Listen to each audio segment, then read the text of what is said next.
জাতি ধৰ্ম বৰ্ণ ভাষা নিৰ্বিশেষে মিলনৰ তীৰ্থভূমিত পৰিণত যোৰহাটৰ মহবন্ধাৰ এৰালতলি পথাৰত দেওবাৰলৈকে উজ্জীৱিত হৈ থকা বৈষ্ণৱ পণ্ডিত সোণাৰাম চুতীয়া সমন্বয় ক্ষেত্ৰত এতিয়া নিমাওমাও পৰিৱেশ নিজম পৰি ৰল ৯৪ সংখ্যক বাৰ্ষিক অধিৱেশনৰ স্থলী এদিন পূৰ্বলৈকে ভাহি থকা হৰিনামৰ ধ্বনিৰ সুমধুৰ সুৰৰ বিপৰীতে আজি দেখা পোৱা গ'ল গভীৰ নীৰৱতা ঘৰমুৱা হল সকলো উভতিল ভকত বৈষ্ণৱ অতিথি আৰক্ষী সকলো দৰণীবতীয়া দুই এগৰাকী ভকত বৈষ্ণৱ আছে যদিও আজি সেই সকলো উভতিব নিজ গৃহলৈ অস্থায়ীভাৱে প্ৰতিষ্ঠা কৰা নামঘৰতো উপস্থিতি নাই ভকতৰ এতিয়াও অৱশ্যে বিসৰ্জন দিয়া হোৱা নাই নামঘৰৰ গুৰু আসন লক্ষ লক্ষ ভকত বৈষ্ণৱ আইমাত্ৰই সেৱা কৰিবলৈ পাই সুখী অনুভৱ কৰিছে সকলোৱে হয়তো কাইলৈৰ পৰা একেবাৰে উকা হৈ পৰিব পশ্চিম যোৰহাটৰ মৌবন্ধা এৰালতলি পথাৰ সকলো হৈ পৰিব স্মৃতি শ্ৰীমন্ত শংকৰদেৱ সংঘৰ ইতিহাস খুচৰিলে সোণালী আখৰেৰে জিলিকি থাকিব এটা বিশেষ নাম যোৰহাটৰ মৌবন্ধাৰ এৰালতলি পথাৰ উল্লেখযোগ্য যে শ্ৰীমন্ত শংকৰদেৱ সংঘৰ বাৰ্ষিক অধিৱেশন সফলভাৱে ৰূপায়ণ কৰা যোৰহাট জিলাৰ বিভিন্ন প্ৰান্তৰ ভকত বৈষ্ণৱসকলে ৫ মাহৰ পূৰ্বৰে পৰা অশেষ ত্যাগ স্বীকাৰ কৰি যি পৰিশ্ৰম কৰিলে সেয়া সঁচাকৈ প্ৰশংসনীয় বুলি সকলোৱে মত ব্যক্ত কৰিছে উত্তৰ পূব ভাৰতৰ সৰ্ববৃহৎ অনুষ্ঠানটোৰ বাৰ্ষিক অধিৱেশনৰ বাবে যোৰহাটৰ ৰাইজ আনন্দত মতলীয়া হৈ পৰাৰ পাছত আজি নিমাওমাও পৰিৱেশে বিৰাজ কৰিছে অঞ্চলটোত যোৰহাটৰ পৰা প্ৰশান্ত গায়নৰ ৰিপৰ্ট পোহৰ লাইভ 8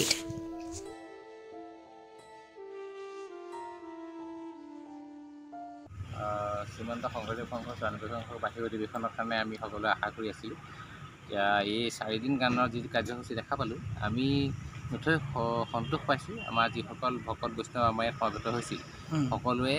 এটা সফল অধিৱেশন হৈছে বুলি ঘোষণা কৰিছে আৰু তেখেতসকলে আমাক সকলোৱে কৈছে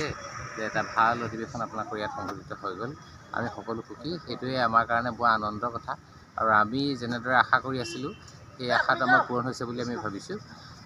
কালিলৈকে কোনো বিশৃংখল নোহোৱাকৈ কোনো এটা পুলিচৰ লগত যোগাযোগ নোহোৱাকৈ এটা সুন্দৰ পৰিৱেশত আমাৰ এই অনুষ্ঠানটো হৈ গ'ল সেই বাৰ্তা চাগে আপোনালোকে যিহেতু আপোনালোকৰ চেনেলসমূহ ঘূৰি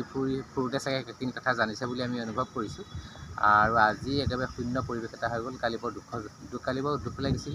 কাৰণ ইমানখিনি ভকত যেতিয়া আমি আদৰণি জনোৱাৰ পাছত তেখেতসকলে চকুপানী টুকি যাব লগা হৈছে আমিও চকুপানী টুকিছোঁ কাৰণ আমি ইমান এটা আনন্দ সেইটো আমাৰ আনন্দৰ চকুপানী আমি দুখৰ নহয় আনন্দ যে আমি ভকতসকলে যিহেতু এনেই নেকান্দে বা এনেই বেজাৰ নকৰে কাৰণ তেখেতসকলে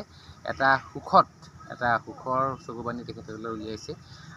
আমিও সেই সুখৰ সমভাগী হৈছোঁ আৰু আপোনালোকৰ চেনেলৰ জৰিয়তে আমাৰ গোটেই সম্প্ৰচাৰ হৈ থকাৰ কাৰণে আমি আপোনালোকৰ সকলোলৈকে আমি আন্তৰিক শুভেচ্ছা আৰু শুভাশীষ জনালোঁ আমি চাগে আৰু জীৱনত এনেকুৱা এটা ভকত সেৱাৰ সুযোগ পাম বুলি আমি আশা কৰা নাই যদি ভগৱানে মিলায় তেতিয়াহ'লে আমি হয়তো দৰ্শনহে কৰিবলৈ পাম এইটো আমাৰ জীৱনৰ কাৰণে এটা বৰ বিৰল মুহূৰ্ত বুলি আমি অনুভৱ কৰিছোঁ আৰু এই সুযোগটো ভগৱানে দিয়াৰ কাৰণে আমি আন্তৰিক সেৱা আমি গুৰুজনলৈ প্ৰভু ভগৱানটোলৈ আমি নিবেদন জনাইছোঁ কৃষ্ণ কৃষ্ণ কৃষ্ণ জয় গুৰু সংঘ আমাৰ এই নাম অধিৱেশনৰ কালি সামৰণি কৰি আচলতে আমি আজি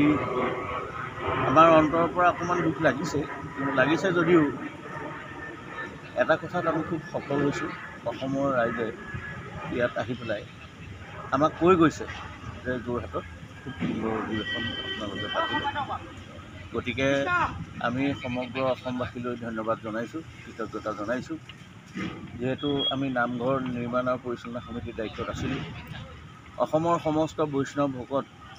ইয়াত পদাৰ্পণ কৰিলেহি আমি ধন্য হ'লোঁ এয়া বৈকুণ্ঠপুৰীত পৰিণত হ'ল আৰু ভকতৰ আশীষ আমি পাইছোঁ বুলি ভাবিছোঁ প্ৰভু ভগৱন্তই আমাৰ লগতে সমস্ত দেশবাসীক যাতে কৃপাৰ চকুৰে চায় তাৰ কাৰণে আমি প্ৰভু ভগৱন্তৰ ওচৰত প্ৰাৰ্থনা জনাইছোঁ আৰু আমাৰ ইয়াৰ পৰা যোৱা ভকতসকলে চকুলো টুকি বিদায় লৈছে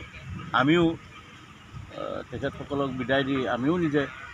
অন্তৰত দুখ পাইছোঁ যে ভকত সেৱা খুব ডাঙৰ বস্তু গতিকে আমি এই 4 দিন প্ৰভু ভগৱন্তৰ সেৱা ভকত সেৱা আমি একেই বুলি ভাবোঁ তেখেতসকলৰ আমি সেৱা কৰিলোঁ। ক'ৰবাত যদি ত্ৰুটি হৈছে, গতিকে প্ৰভু ভগৱন্তই আৰু ভকতসৱে আমাক ক্ষমা কৰি দিব। আমি সমস্ত অসমবাসীৰ ওচৰত সেৱা জনাইছোঁ। কৃষ্ণ জয় গুৰু। গুৱাহাটীৰ পৰা আহিছিলোঁ। ক'ৰ পৰা আহিছিলে আপোনালোক? আমি গুৱাহাটীৰ পৰা আহিছিলোঁ। আমাৰ আৰু মই আমাৰ আছিল আৰু মানুহ ভকত তাতে আছে দুজনমান, বাকীবিলাক কালি গ'লগৈ। আমি ভালেই পাইছোঁ, আমি আৰু বেয়া বুলিও নকওঁ, কাৰণ ইমান ৰাইজক ভকত তেওঁলোকে শুশ্ৰূষা কৰে, ইমান কৰিছে, ইয়াতকৈ আৰু কিমান কৰিব। আমি বিৰাট সুখী আৰু আমি যেন জনমে জনমে ভকতৰ সংগ পাওঁ, ভগৱানক প্ৰাৰ্থনা কৰিছোঁ। আমি আৰু ভালেই পাইছোঁ আৰু কৃষ্ণ।